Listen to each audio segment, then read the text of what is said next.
Hi, I'm Erik Voss, and Toy Story 4 released a trailer with a brief look at footage from the new movie. Yes, another adventure for these toys. Because toys don't really have a life cycle, they just live on and watch every human they ever care about rot.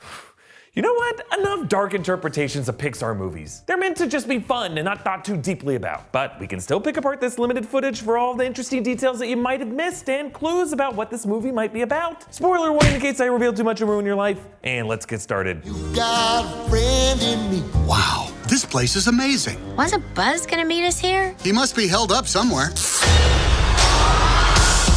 Hey, up here, Astro Boy.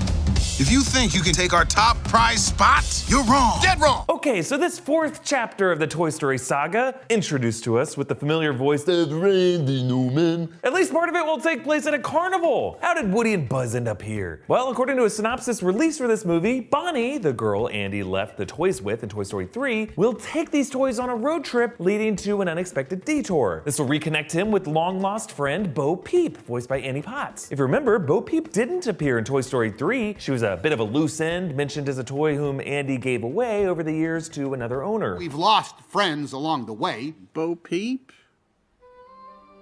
Yeah, even Bo.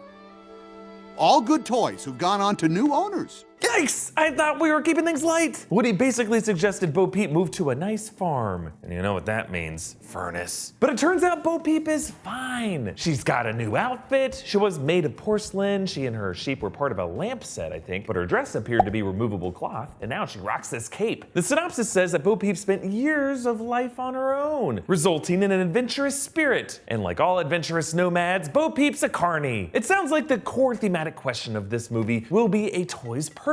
Woody has always seen a toy's function as taking care of a child, bringing them joy as a plaything. In his mind, toys must be linked with a human to have value. These are lessons Woody will apparently try to impart on the new character in this movie, Forky, the spork, voiced by Tony Hale. Forky is going through a sort of existential crisis. He identifies as trash, rubbish that Bonnie crafted together as an art project. Then she played with Forky, she named him, she gave him a soul, and freaked him the hell out. But it sounds like Woody's worldview will be challenged by reuniting with Bo Peep, now a toy without a human, free, and unlike the mindless, unclaimed alien toys of Pizza Planet, or the depressed, abandoned toys that Woody's met, like Lotso, Stinky Pete, or Jessie when he first met her. Maybe Bo Peep is loving her independence, like she could have found a purpose without a human to be responsible for. And this would be a whole new concept for Woody. Freedom, but freedom free from abandonment. Perhaps in Toy Story 4, Woody will fear that Bonnie left him behind on a road trip like Daisy did with Lotso, and that could risk turning Woody into another villainous Lotso. But Bo Peep will show Woody that lost toys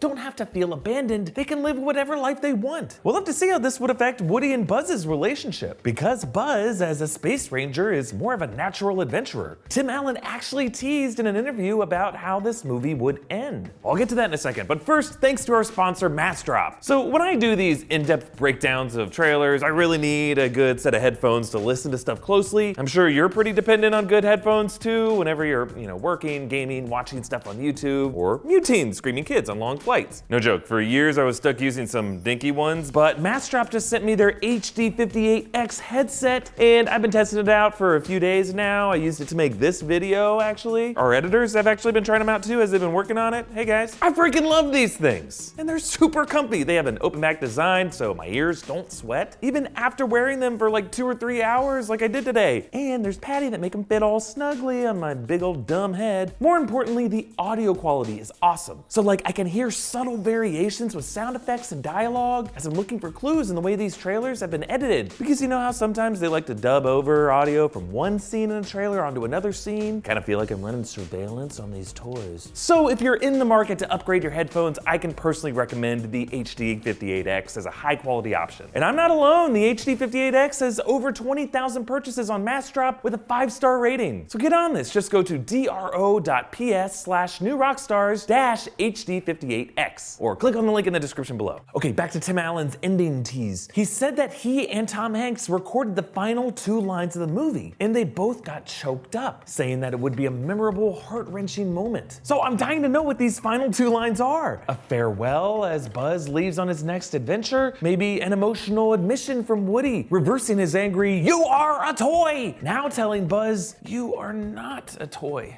So long, partner." Let's cheer ourselves up with some fun Pixar Easter eggs hidden among this carnival imagery. There's that whirly ride on the right. It's in the shape of a purple octopus. That could be a reference to Stretch in Toy Story 3. Also, if you look way in the back, you can make out a balloon cart, just like the one Mr. Fredricksen worked at in Up. You can also see an antiques shop on the street behind the carnival. Maybe this is actually where Bo Peep ended up as a rare porcelain lamp piece. I gotta say with this, the amount of detail and photorealism that Pixar animators are able to pull off these days has gotten insane. Look at the shading and texturing on Woody compared to the first Toy Story. Like we might be getting a little close to that whole uncanny valley, you know, where animators try to make something look more and more realistic and they start to deprive things of a soul. Like as the carny zip ties Buzz to the prize toy wall, check it out. They put dirt under this person's fingernails. Was this necessary? Yes. As a carnival barker, sometimes you gotta get your hands dirty. I should point out that also included among the prizes are some guitar toys that kind of look like the guitars from Coco, and some wizard bananas. Amazing. And in the booth next door, there's a plush star toy with the same blue and pink color scheme that Sully has. But let's move on to the second clip. Help me get out of here. I'll help you. With my foot. Wow! Yeah! How you like that, cheetah? Oh, to infinity and my foot! Boom! In the vacuum of space, they cannot hear you scream!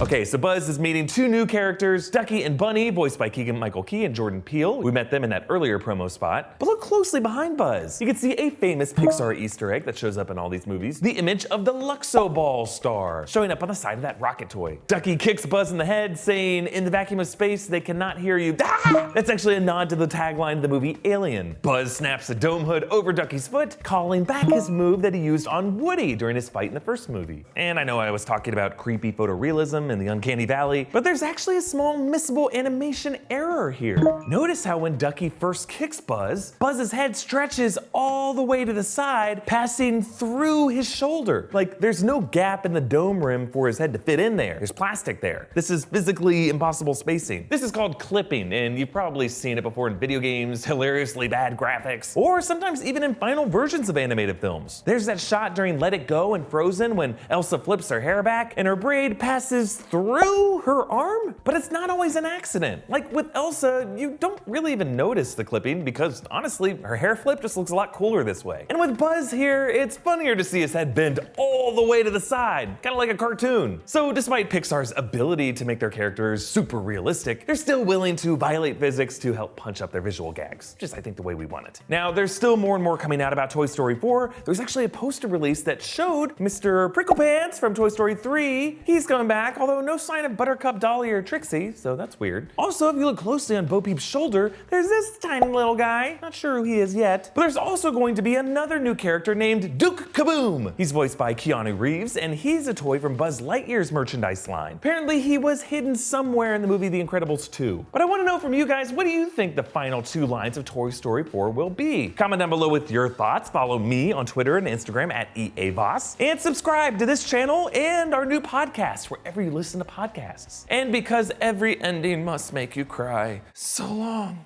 partners. Whoa.